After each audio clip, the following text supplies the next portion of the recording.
Good morning students, a warm welcome to LMS system of LB School Bhadra. Today we are discussing about the new chapter reproduction system.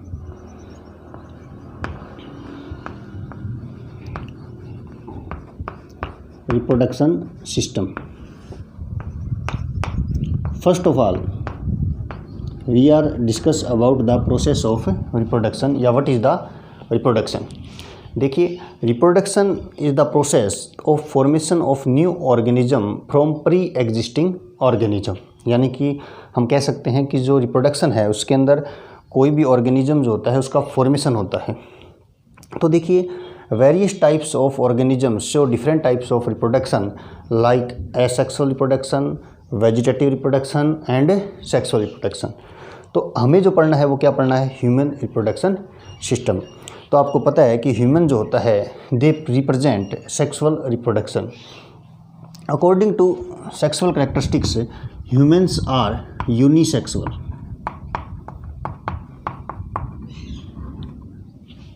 जो humans होते हैं जो क्या होते हैं? Unisexual होते हैं। उसके बाद देखिए कि जो ह्यूमन्स होते हैं वो क्या होते हैं? विविपेरस होते हैं। Viviparous organisms are those organism in which the embryonic development inside the body, यानी जिनके अंदर जो एम्ब्रियोनिक डेवलपमेंट होता है वो बॉडी के अंदर होता है, तो हम उसे क्या कहते हैं? विविपेरस ऑर्गेनिज्म कहते हैं। The human beings are represent sexual dimorphism. Sexual dimorphism. देखिए, सेक्सुअल डाइमॉर्फिज्म क्या होता है कि इन humans male and females are different from their external appearance. यानी एक्सटर्नल अपीयरेंस या एक्सटर्नल जो करेक्टर्स या मॉर्फोलॉजिकल जो करेक्टर्स होते हैं उनके अकॉर्डिंग हम मेल या फीमेल जो है उनको डिफ्रेंशिएट कर सकते हैं। जैसे मेल है उनकी जो वॉइस है, ठीक है, वॉइस है वो क्या होती है? लो पिच की होती है। फीमेल्स होती है उनकी क्या होती है? हाई पिच की होती है। तो हम कह सकते हैं मेल या फीमेल है उनके जो एक्सटर्नल अपीयरेंस है हम उसको आइडेंटिफाई कर सकते हैं। इसीलिए हम कह सकते हैं कि humans beings are represent their sexual dimorphism. After that देखिए, अगर बात करें हम कि ह्यूमन बींग्स आर यूनिसेक्सुअल, तो हमें यहाँ पर मेल रिप्रोडक्टिव सिस्टम और फीमेल रिप्रोडक्टिव सिस्टम दोनों को सेपरेटली स्टडी करना पड़ेगा, ठीक है ना। देखिए, जैसे मेल रिप्रोडक्टिव सिस्टम है, मेल रिप्रोडक्टिव सिस्टम और फीमेल रिप्रोडक्टिव सिस्टम, दोनों को हमें क्या करना पड़ेगा?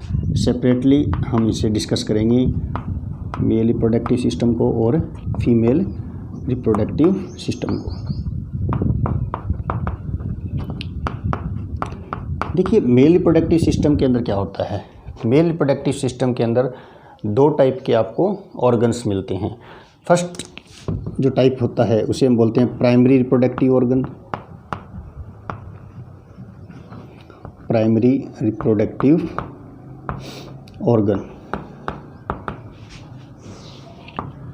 Primary reproductive organ are those organ they synthesize male gamete. यानी जिनके अंदर मेल गैमीट यानी जिसमें स्पर्म का फॉर्मेशन होगा उसे हम क्या कहते हैं? प्राइमरी रिप्रोडक्टिव ऑर्गन कहते हैं।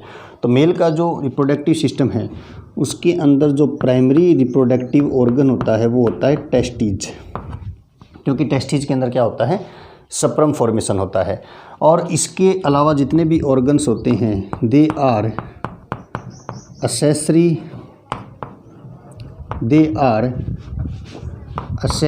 Reproductive organ. और एक्सेसरी रिप्रोडक्टिव ऑर्गन के अंदर क्या होता है? देखिए, सबसे पहले होता है आपका स्क्रोटम सैक, उसके बाद हम कह सकते हैं एपिडिडाइमिस, उसके बाद हम कह सकते हैं वासा डिफरेंसी, उसके बाद हम कह सकते हैं सेमाइनल वेसाइकल, कुछ ग्लैंड्स भी होती हैं जैसे प्रोस्टेट ग्लैंड,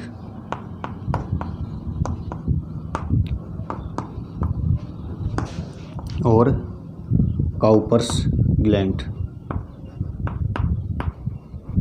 तो देखिए जो एसेसरी रिप्रोडक्टिव ऑर्गन्स होते हैं ये क्या करते हैं, हेल्प करते हैं। अब देखिए प्राइमरी रिप्रोडक्टिव ऑर्गन क्या होता है, टेस्टिज होता है। तो सबसे पहले हम लोकेशन की बात करें तो देखिए हम just take a linear diagram, ये लीजिए, मान लीजिए ये क्या है, एब्डोमिनल कैविटी है। These are the abdominal cavity, ठीक है। एब्डोमिनल जो कैविटी है उसके बाहर इस प्रकार से बैग लाइक स्ट्रक्चर होती हैं, जिसे हम कहते हैं स्क्रोटम सैक। और ये जो स्क्रोटम सैक होते हैं इनके अंदर क्या होते हैं, टेस्टीज सिचुएटेड होते हैं। वन पेयर होते हैं स्क्रोटम सैक और वन पेयर ही क्या होते हैं, टेस्टीज होते हैं। ये टेस्टीज जो होते हैं ये स्क्रोटम सैक की जो सरफेस होती है उसके साथ इस प्रकार से अटैच होते हैं और उसे बोलते हैं हम गुबर्नाकुलम। ये जो गुबर्नाकुलम जो होते हैं ये क्या करते हैं, इस टेस्टीज को इस स्क्रोटम सैक के अंदर क्या करते हैं, फिक्स रखते हैं, ठीक है। और देखिए एब्डोमिनल कैविटी और स्क्रोटम सैक के बीच के अंदर जो ये कैनाल है, इस कैनाल को हम कहते हैं इनग्वाइनल कैनाल। देखिए इनग्वाइनल कैनाल जो है ये क्या है कि एब्डोमिनल कैविटी और स्क्रोटम सैक के बीच में जो भी ट्रांसपोर्टेशन होता है, जो भी वेंस वगैरह जाती है, जो भी वेसल्स वगैरह जाती है, वो कहाँ से होकर जाएगी, इनग्वाइनल कैनाल से होकर जाती है। अब देखिए कि जो टेस्टीज होती हैं वो स्क्रोटम सैक में सिचुएटेड होते हैं और ये जो स्क्रोटम सैक जो होता है इसकी जो वाल होती है, इस वाल के अंदर मसल्स होती है जिसे हम कहते हैं डार्टोज मसल्स। और ये जो डार्टोस मसल्स जो होती हैं इनका जो मेन फंक्शन होता है वो होता है टेम्परेचर रेगुलेशन का। इनका जो मेन फंक्शन होता है वो होता है टेम्परेचर रेगुलेशन का। और ये जो डार्टोज मसल्स होती है ये क्या करती है, जो टोटल टेम्परेचर होता है वो 2 से 2.5 डिग्री सेल्सियस कम कर देती है। यानी हम कह सकते हैं कि the temperature of scrotum sac low compare to abdominal cavity. तो उससे क्या होगा कि जो स्पर्मेटोजेनेसिस की जो प्रोसेस होती है उसकी फर्स्ट नेसेसिटी क्या होती है कि स्पर्मेटोजेनेसिस या जो स्पर्म फॉर्मेशन होता है वो लो टेम्परेचर पे होता है। तो अगर स्क्रोटम सैक के अंदर टेस्टिज है तो स्पर्मेटोजेनेसिस की प्रोसेस होगी। एब्डोमिनल कैविटी के अंदर स्पर्मेटोजेनेसिस या स्पर्म फॉर्मेशन नहीं हो सकता क्योंकि इसका जो टेम्परेचर है वो क्या होता है, ज़्यादा होता है। तो ये डार्टोज मसल्स होगी और ये हो गया गुबर्नाकुलम फाइबर और ये क्या हो गया आपका इनग्वाइनल कैनाल। तो आज तो हमने क्या पढ़ा है कि व्हाट इज़ द रिप्रोडक्शन, और जो humans are unisexual, they are viviparous, they represent sexual dimorphism, and we are discussing the separately male reproductive system and female reproductive system. In male reproductive system there are the two types of organ, one is the primary reproductive organs and other is the accessory reproductive organ.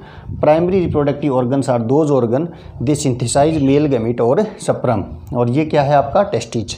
accessory reproductive organs जो होते हैं they help in the reproduction process, और ये accessory reproductive organs के अंदर हम पढ़ेंगे scrotum sac, epididymis, vasa deferentia, spinal vesicle, prostate glands and Cowper's gland. और उसके बाद मैंने आपको बताया कि जो टेस्टिस होते हैं जो कि प्राइमरी रिप्रोडक्टिव ऑर्गन होते हैं वो किस प्रकार से स्क्रोटम सैक के अंदर सिचुएटेड होते हैं, किस प्रकार से टेम्परेचर रेगुलेशन होता है। देखिए जितने भी ऑर्गेनिजम्स जो होते हैं ये ज़रूरी नहीं है कि जो टेस्टिज है वो स्क्रोटम सैक के अंदर ही सिचुएटेड रहें, ठीक है ना। कि कुछ एक्सेप्शनल केस ऐसे भी होते हैं कि जिनके अंदर जो ये टेस्टिज होते हैं वो एब्डोमन में सिचुएटेड होते हैं, एब्डोमिनल कैविटी में सिचुएटेड होते हैं, जैसे कि एलिफेंट।